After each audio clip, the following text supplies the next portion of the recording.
Hey guys, this is MacHeads101, and today we're going to be playing around with some more Swift. But before I get started, I want to mention that in the last 4 videos, those videos are pretty much my only Swift experience. Whereas in this video, I spent a little bit of time yesterday and today programming in Swift just on my own, and so I feel a little more comfortable with it than I did before. So the purpose of this video will be really to catch you guys up on what I learned while I was not recording, so that you can be caught up and continue to watch me as I learn Swift throughout the next videos. So I'm going to get started and just create a playground, and I will call it Catch Up. And the first thing I'm going to talk about is custom accessors. So first, let me just review what a variable is, or what a class variable is. So if I create something like this,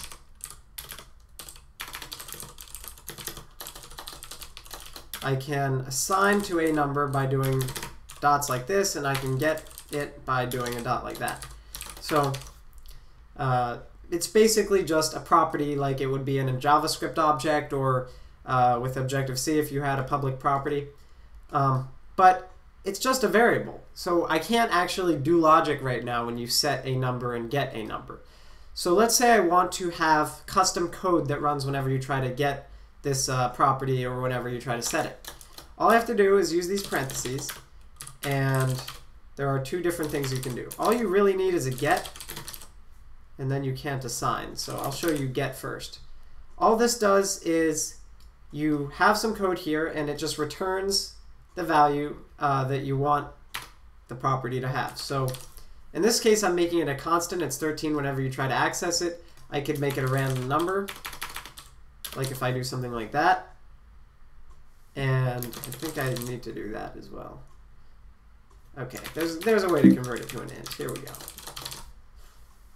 So you can see here I just get some random number. It'll be different every time if I just start typing in here, so it keeps updating. You can see it's random.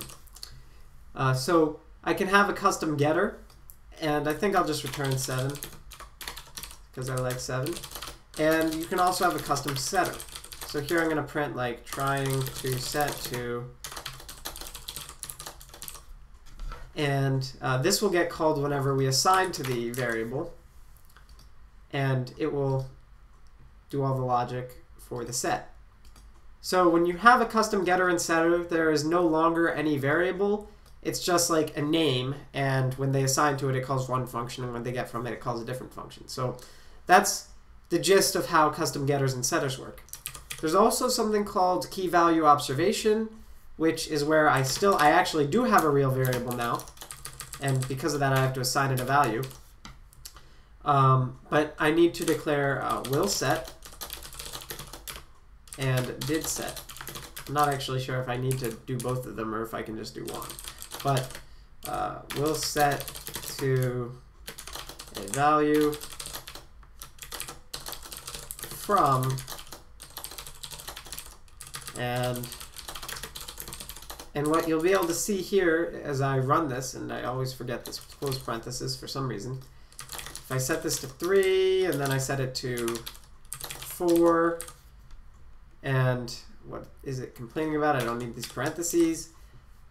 You can see that the assignment does work because it comes out as 4. But if I look in the output, it actually did print out that it was setting it to 3, and it knew the value was still 0 at the time. It was just going to become 3. And here it was 3, and it was going to become 4. So this is another cool way to have a property, but to take some power over it and have your code get triggered when it's assigned to or read from. In this case, you can't do anything when it's read from, but assigned to you still can. So that's custom accessors. Now I'm going to delete this. Okay, so the next thing I want to show you is something I learned about switch statements that I didn't realize before. So in the last video I was talking about the tilde equals operator, and I wasn't exactly sure what it was used for. But in this example I'm going to show you. So let's say I switch a number, and the number in this case is 3. I can actually put in here some sort of filter, or a list. So I can do 3 through 5. And when I do that, I can print out 3 through 5. And I also need a default. So whatever. But here you can see that when 3 is a number, and if I figure out something, I'm just going to put a number here so that I can hit this plus so I can see the console output. It does say 3 through 5. And so how does it know, like this is an object. This is 3 dot dot dot 5. It's actually, so let's say I do that. It's actually a range. So how does it know that this contains the 3? Well, my number is not equal to 3. That's for sure. Or my my range, how about I call it? Because, yeah. But that doesn't matter. It's not equal to 3. In fact, you can't even compare it with 3. So obviously the switch statement can't use this double equals operator. Instead, they use the tilde equals operator, which is kind of like, is 3 inside of this range? And this returns true, which is why the switch statement works. So that's why you need tilde equals instead of equals equals, because you need to have like containers, and you need to be able to check if they contain this type or this object. But you know, you also have, you know, number tilde equals number will just be equivalent to equals equals because a number isn't like a container. But that's where there's a difference between equals equals and tilde equals when you're dealing with this container. So that is something I learned about switch statements, and I think it's pretty nifty. The next thing I want to talk about is what I learned about function naming. So when you have a function and it's not in any class, the names of the arguments are actually optional. So if I have number, int, like price, float, something like that, and I return, how about float number plus price, and I'll declare this as returning a float. If I were to call this, I could just call it 3 and 4.0, and it would work. But let's say I create a class, and I call it my class, and I don't even, I can just make this into a, yeah, I'll make it into a regular method just to illustrate the point better. If I try to call it now, I should actually get an error because it wants me to name the arguments. So this is how Objective-C interfaces with Swift. So when I declare a class like this, it actually has to be compatible with Objective-C. So the name of this function isn't just my function anymore. It's my function price. You know, like my function with number, price, or however you want to think about it. The point is that it has to interface properly with Objective-C, so the name isn't just this anymore. It also includes the name of all the arguments. So when you have a function outside of a class, because it doesn't have to interface with Objective-C the same way, it can just have, you know, you don't have to name the arguments because the name of the function you gave it is pretty much the only name you need. So maybe that didn't make perfect sense, but that's something I learned about naming arguments, is that when they're inside of a class, they have to be named, and when they're outside, you don't have to name them. All right, the last thing I learned about that I think is a really great feature that not a lot of other programming languages have is the ability to break out of nested loops. So here's an example of where you might need that. You might have 3 loops, and in the innermost loop, you decide that you want to break out of not just the innermost loop, but the loop outside of that as well. So what I can do is I can say outer loop, and here I can have my outer loop. And let's just make sure this is the right syntax.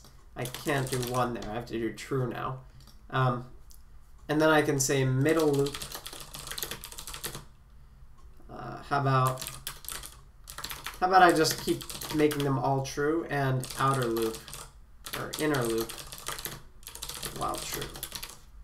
So this is a really bogus example, but it's just for the purpose of example. All I have to do in this innermost loop is I can say break middle loop. And so not only will it break out of the middle loop, or of the inner loop, it'll also break out of the middle loop. So here, if I were to print something,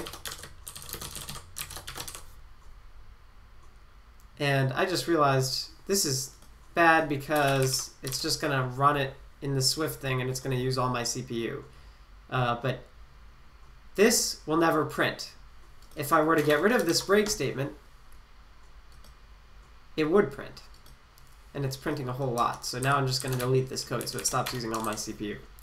But the point is, this allows you to break out of outer loops. So before, what you might have had to do is use a goto, or even, well, you can't use a goto in Objective-C because of automatic reference counting, really. But you would have had to set some variable to get out of the outer loop. And now you don't have to do that anymore. So that is a really cool feature of Swift, that you can name different control blocks and then you can basically break out of them. So this pretty much wraps up what I learned in Swift while I was not making videos. So I hope you guys enjoyed this. I hope you found this as interesting as I did. Thanks for watching, subscribe, and goodbye.